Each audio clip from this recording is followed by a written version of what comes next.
안녕하십니까, 구수다TV 한석수입니다. 오늘은 국토부에서 발표한 자료인데요, 농림지역 단독주택 허용 등 지역 살리기 본격 추진한다 라는 내용으로 어떤 내용인지 한번 확인해 보도록 하겠습니다. 국토교통부는 국토 계획 및 이용에 관한 법률, 국계법이라고 하죠. 여기에서 시행령을 개정을 해서 6월 24일 국무회의에서 의결했습니다.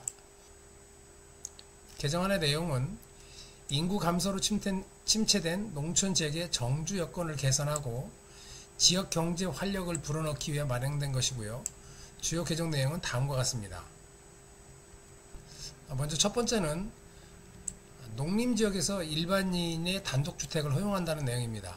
어떤 의미냐면 농업지역에서 농업인이 아닌 일반 국민도 단독주택을 지을 수 있도록 허용합니다.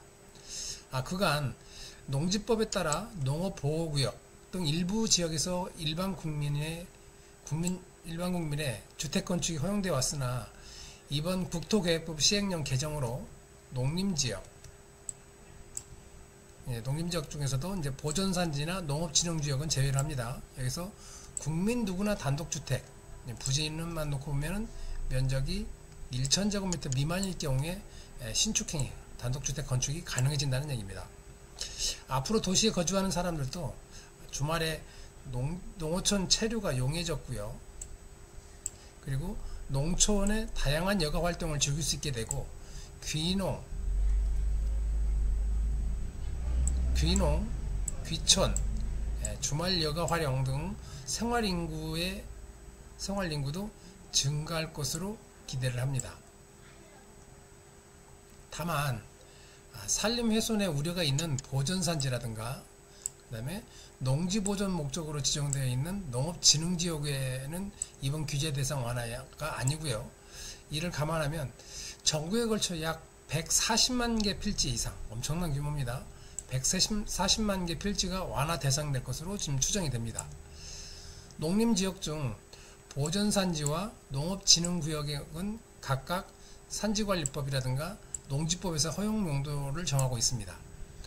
농림지역의 구분 및 허용 용도를 보시면 농림지역이 우리나라에 전체적으로 49,550제곱킬로미터가 있는데요. 여기에 이제 보존산지가 약 80.2%, 농어가 허용하고 일반 단독주택은 불가가 되어 있죠. 보존산지에서는 현재까지는 그랬고요. 그리고 농업진흥지역이 15.9%, 그리고 농업보호구역이 2.8% 있습니다. 농업진흥구역에서는 단독주택이 아예 그냥 허가가 안 되죠. 그리고 농업보호구역에서도 단독주택은 허용이 됐었습니다. 그 외 지역이 약 1.2% 정도 되는데 농어가 허용이 되고 단독주택이 불가했었는데 이제는 이게 허용된다는 얘기입니다. 요게 개정안입니다. 중요한 부분. 그 외 지역에서 단독주택이 불가했었는데 그게 허용됐다. 이게 이제 개정안의 주요 내용입니다.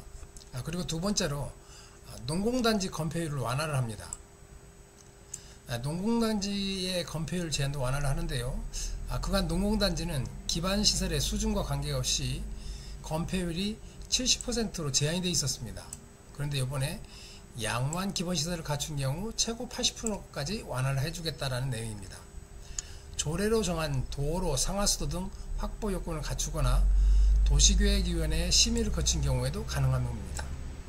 이에 따라서 입주기업이 공장부지를 추가 구입하지 않고도 생산시설의 증대가 가능해지고요.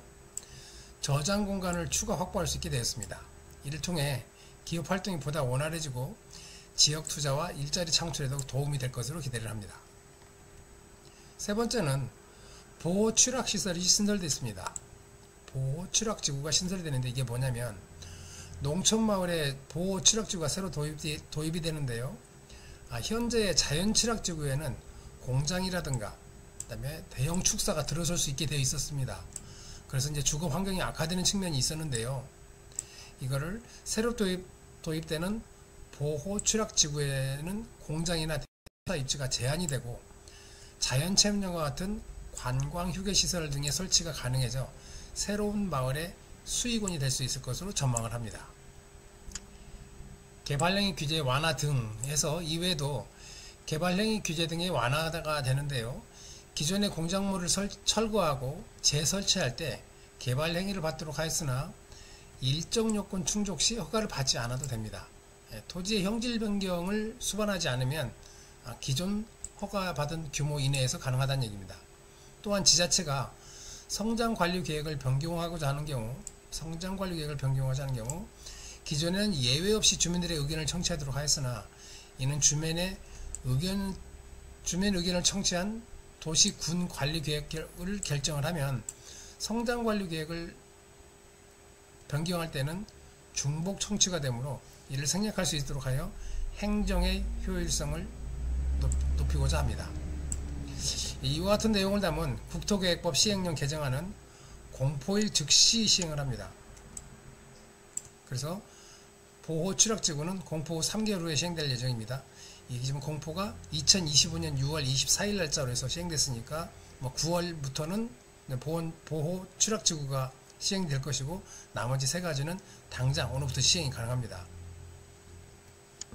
국토부는 이번 개정을 계기로 농어촌 지역에서 일반 국민 누구나 주말 체험 영농 기회가 보다 많아지고 관광 휴게시설 등 다양한 체험이 가능해져 귀농 귀촌뿐만 아니라 농촌 지역의 생활인구도 유입이 늘어날 것으로 기대한다고 언급했고요.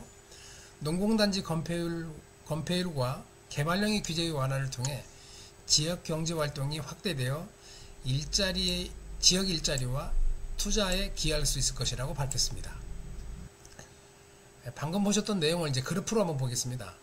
농림지역에서 일반인의 단독주택이 허용됩니다. 그게 농업만 건축이 가능했었습니다. 귀농이라든가 귀촌은 걸림돌이 됐었는데요. 일반인도 단독주택을 허용합니다.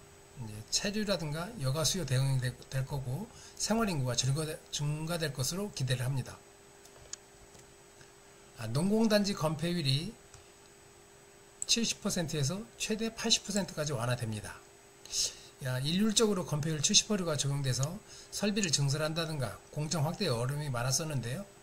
개발시설이 양호할 때 최고 80%까지 건폐율을 갖다가 확대를 해서 지역 투자 및 일자리 창출에 큰 효과가 있을 것으로 기대를 합니다. 보호 추락지구가 신설이 됩니다.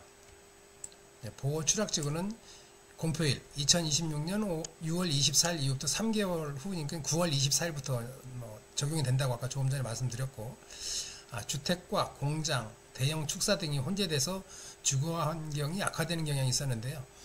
보호 추락지구 내에서는 이제 공장이라든가 대형 축사가 안 된다는 얘기입니다. 그래서 환경 저해 시설을 제한하고 체험장 등을 활용될 것이고요. 쾌적한 마을 환경이 될 것이고 새로운 수익원이 될 수도 있습니다. 개발행위 규제를 완화를 합니다. 그래서 종전 허가 규모 내 보수라든가 재설치는 허가라는 예외인데요. 유지보수 시에도 개발행위 허가가 필요했었는데 사업자가 시간이라든가 비용의 부담들이 많았었는데 종전 허가 규모 내에서 허가 없이 유지보수라든가 이게 가능해서 적게 유지보수를 할 수 있게끔 개발행위 규제도 완화가 됩니다. 네, 오늘은 국토부에서 발표한 농림지역 단독주택 허용 등 지역경제 살리기 본격 추진한다는 내용으로 어떤 내용인지 그 내용을 한번 확인해 봤습니다. 감사합니다.